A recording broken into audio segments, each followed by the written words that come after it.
CNN fired you for speech they deemed anti-Semitic. Why? Yeah, I don't know. They still haven't told me that. They never told me it was anti-Semitic, and it wasn't anti-Semitic. Well, for people that don't know, what did you say that allegedly got you fired? We're gonna play That the got clip you too. fired. We have an opportunity to not just offer solidarity in words, but to commit to political action, local action, and international action that will give us what justice requires, and that is a free Palestine from the river to the sea.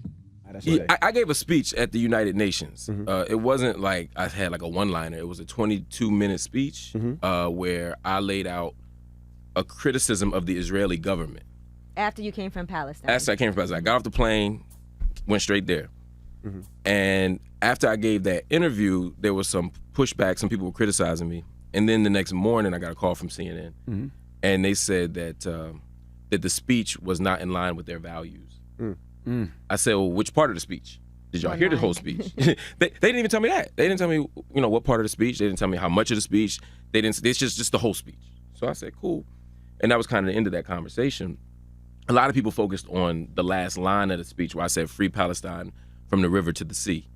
There comes a point in your life and in your work where you have to take a principled stand, and some people aren't going to agree with you. Right. I stand with a firm critique of Israel. I stand in solidarity with Palestinian people, and I also stand against anti-Semitism. Those aren't competing claims.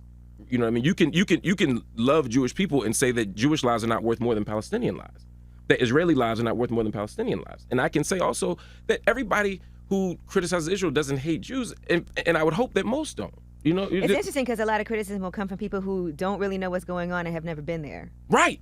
And when you go there and you're walking through a place like Isawiya, and I'm watching an 80-year-old man have to pull down his pants at a checkpoint, the lack of, when I'm watching children go through checkpoints, the ritual humiliation of being a child walking through checkpoints, when I'm watching women have to go through forests and bushes to go around checkpoints, 80 and 90-year-old women to sell vegetables in East Jerusalem, and then they get fined and they lose all their money. When I'm watching children getting beaten with nightsticks, when I'm watching stop and frisk on Via Dolorosa, the very walkway where Jesus occupied the 7 stations of the cross, when I'm watching that happen, and I'm also watching children being stopped and frisked, which is outside the tradition of any religion. When I'm watching people being killed and maimed, and I'm watching this, there's no way I can see that and not speak out against it. Right.